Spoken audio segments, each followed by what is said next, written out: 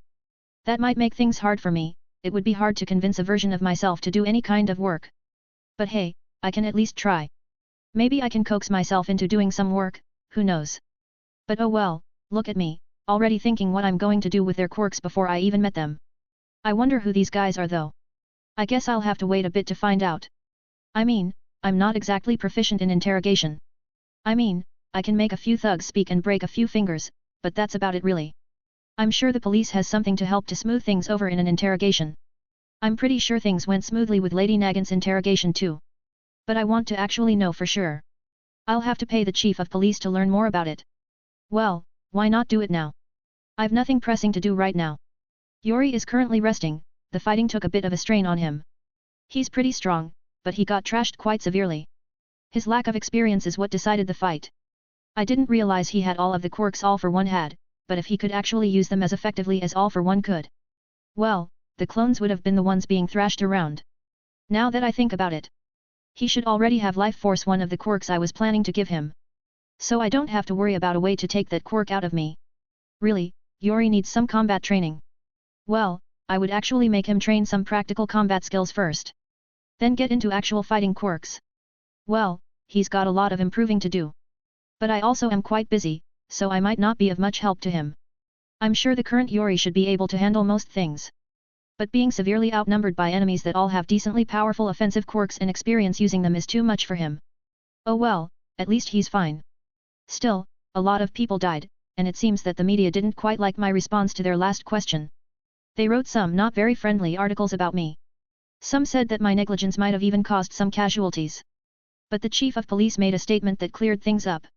He said that the people that survived only did so because of my interference and heroic acts. So the negative articles of the butthurt journalists were drowned out by positive ones from people that appreciated my efforts. I was honestly not even expecting to receive help from the police. The chief wasn't exactly friendly to me the last time I met him, with my actual identity. This time isn't that though. I warped myself outside of the police HQ. I transformed into a random thug and started flying towards his window.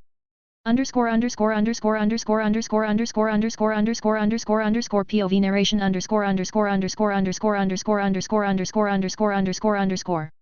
Kenji, the chief of police, was having an extremely busy week.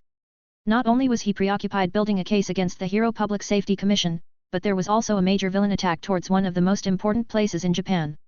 The situation was quite busy, and it only got busier as the days went by. He was also forced to give a statement to stop the attacks of the press on Beru. It wasn't out of the kindness of his own heart, truth be told, Kenji didn't quite like Beru. He considered the insectoid to be a bit too impulsive and irresponsible. But he knew that letting the media bash on him would only make heroes in general look even worse. Now, the chief was just sitting at his desk, taking a bit of a breather before getting back to work. He looked down, at his hands for a second, only to hear the familiar knocking sound on his desk. He gulped as he felt some sweat on his back. Turning around slowly, he could see the window was once again open, and in front of his desk stood a very unfamiliar person. Well, at least unfamiliar in that form, the man didn't greet him with as one would a stranger. Kenji, it's truly been a while. The man's voice was playful, and it didn't fit his face at all. Still, the chief of police could tell who it was. The shape-shifting giant that had contacted him for that mysterious organization.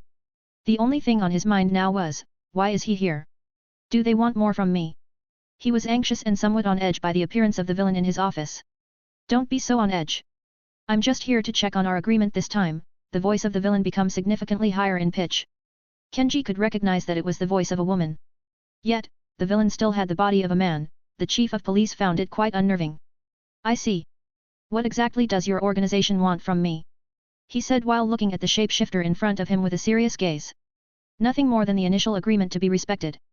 I'm sure you've already gotten the information you wanted from Lady Nagant. You probably understand why our organization started moving against the commission. Bear's words rang into that small office. They weren't loud by any means, just enough for Kenji to hear them. Kenji just sighed when he heard them.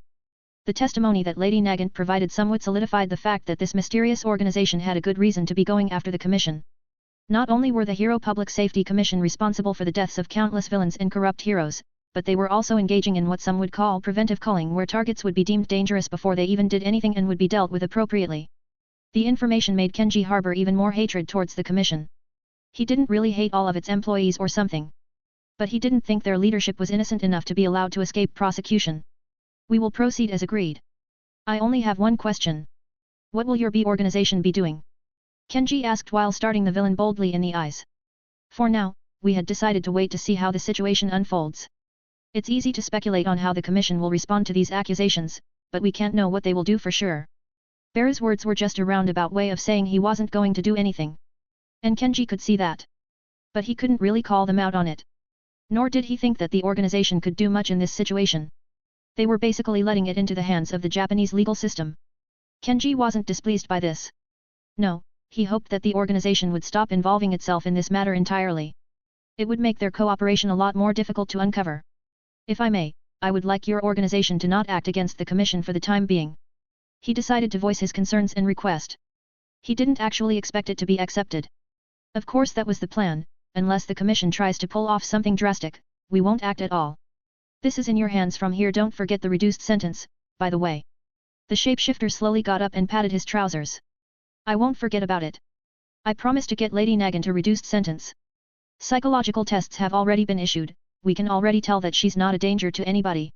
It also helps that she gave herself in, makes my job much easier. He said while heaving a relaxed sigh when seeing that the villain was about to depart.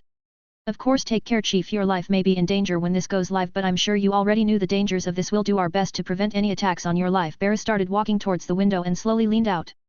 Kenji sighed and blinked once, the shapeshifter had disappeared just like that. No wonder they never managed to catch that guy. Kenji was by no means scared for his life, he was well aware that he was going to become a target when the news of this case became public and the trial date was set. He needed to pay attention to his own safety, as well as that of his family and friends. Thankfully, the organization was also going to be protecting him. If anything, he found them to be a reliable ally right now.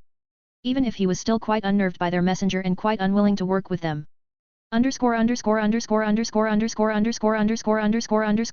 POV barrel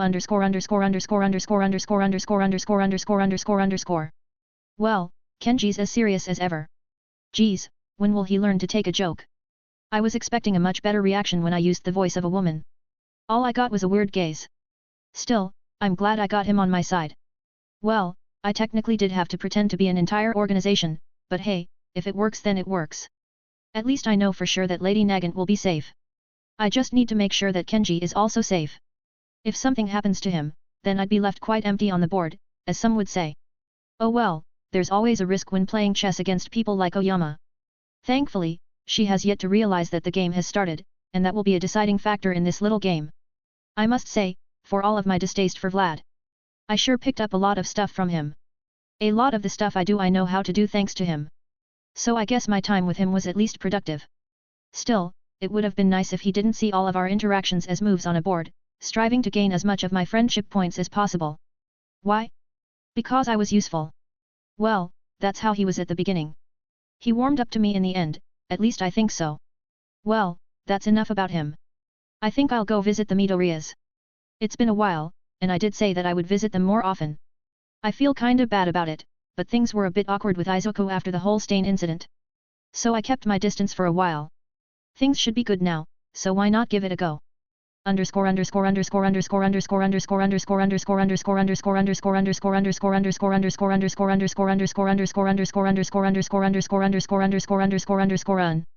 Busy day, I didn't think I'd have time to write.